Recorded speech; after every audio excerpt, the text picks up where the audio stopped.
जय हिंद साथियों, आप सभी का स्वागत है सीबीआई क्लासेस में। आज की वीडियो में हम लोग देखने वाले हैं क्लास 10th का मैथ। ये प्रश्न वाली 1.2 हो जाएगा।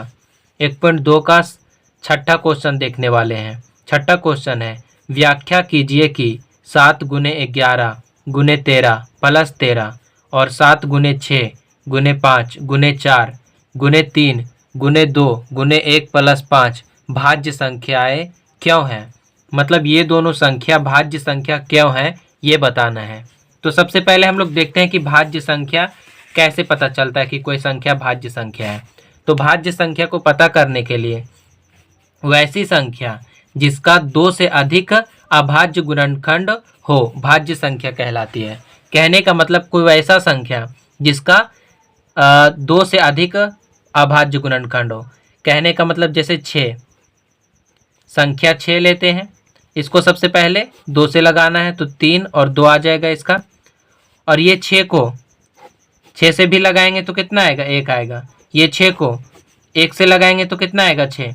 यानी ये 6 का जो है अभाज्य गुणनखंड 2 आ सकता है, 3 आ सकता है, या फिर 6 आ सकता है, या फिर 1 आ सकता है। तो इसमें अभाज्य गुणनखंड कितना है, 2 से भी ये कट सकता है, 3 से भी कट सकता है, 6 से भी कट सकता है, 1 से भी कट सकता है। मतलब कोई ऐसा संख्या जो 2 से अधिक बार कटे, जैसे 2 से भी ये 6 कट सकता है, 3 से भी 6 कट सकता है, 6 से भी 6 कट सकता है, 1 से भी 6 कट सकता है। तो ये 2 से अधिक बार कट रहा है तो 2 से अधिक बार कटेगा, यानी ये भाज्य संख्या है। एक और उदाहरण, जैसे संख्या 10 है, तो संख्या 10 किससे किससे कट सकता है। सबसे पहले 2 से ये कटेगा 5 बार में। ये 10 5 से भी कट सकता है। 10 को किससे किससे काट सकते हैं, सबसे पहले तो ये 10 से कट सकता है, 10 को फिर 1 से काट सकते हैं, 10 को फिर 2 से काट सकते हैं, 10 को 5 से काट सकते हैं। मतलब ये 10 को हम लोग 4 बार काट सकते हैं, 10 से, 1 से, 2 से, 5 से, यानी 4 बार कटेगा। जो संख्या 2 से अधिक बार कट जाए वो क्या होता है, भाज्य संख्या कहलाता है। तो यहाँ पे प्रश्न पे अब आते हैं। जो संख्या दिया हुआ है, क्वेश्चन नंबर कितना है, 6 है। संख्या दिया हुआ है 7 गुने 11 गुने 13 और प्लस 13, ये संख्या दिया हुआ है। तो सबसे पहले क्या करना है, ये दोनों को गुना कर देना है।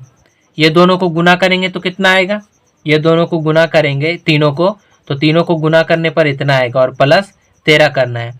अब ये इसको प्लस 13 को इसमें जोड़ देना है, तो प्लस 13 को जब इसमें जोड़ेंगे तो इतना प्राप्त होगा। अब इतना प्राप्त हो गया, अब इसको क्या करना है, इसका गुणनखंड करना है। तो सबसे पहले ये जो संख्या है 1014, ये किससे किससे कट सकता है। ये सबसे पहले 1014 से कट सकता है, मतलब ये उसी संख्या से कट सकता है, और 1 से कट सकता है। ये कितना से कट सकता है, सबसे पहले तो ये 1014 से कट सकता है, और 1 से भी कट सकता है, और ये लास्ट में 2 है, यानी 2 से भी ये कटेगा। 5 दूना 10 और 7 दूना 14, यानी ये 2 से भी कट सकता है। और इसको काट सकते हैं, 3 से लगाएंगे तो 3 से भी कट जाएगा। 3 एकम 3 और 6 12 6 3 18 और 9 3 27, ये 3 से भी कट सकता है, और भी संख्या से कट सकता है। तो हम लोग को देखना है कि 2 से अधिक बार ये कट रहा कि नहीं। तो ये तो पहले 1014 जो है उससे कटेगा और 1 से कटेगा, फिर 2 से भी कट रहा है, यानी 2 से अधिक बार ये कट गया, तो 2 से अधिक बार ये कट गया, तो यानी तो ये भाज्य संख्या हो गया। अब अगला एक और है, इसमें अगला दिया हुआ है 7 गुने 6 गुने 5 गुने 4 गुने 3 गुने 2 गुने 1 और प्लस 5 दिया हुआ है। तो सबसे पहले इतना को गुना कर देना है, इतना को गुना करेंगे तो 50 और 40 आ जाएगा, फिर प्लस 5 करना है। अब ये प्लस 5 जब इसमें जोड़ेंगे तो हो जाएगा इतना।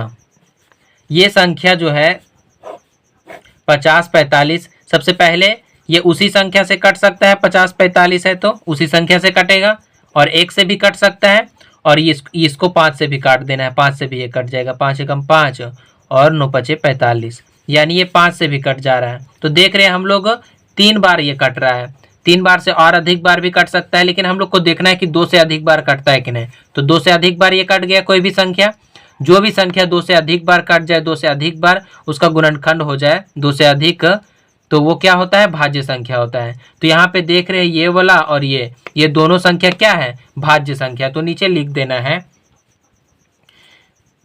यहाँ 7 गुने 11 गुने 13 प्लस 13 तथा 7 गुने 6 गुने 5 गुने 4 गुने 3 गुने 2 गुने 1 प्लस 5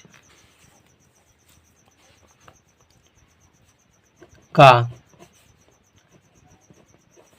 2 से अधिक अभाज्य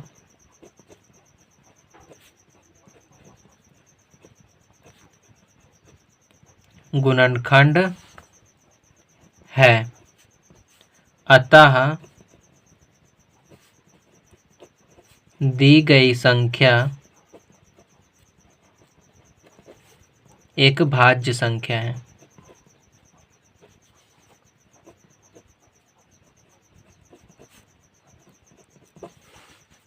ये संख्या और ये संख्या क्या है, 2 से अधिक बार कट जा रहा है, यानी 2 से अधिक इसका गुणनखंड है, तो ये क्या हो जाएगा, एक भाज्य संख्या हो जाएगा। तो आप यहाँ से स्क्रीनशॉट ले सकते हो।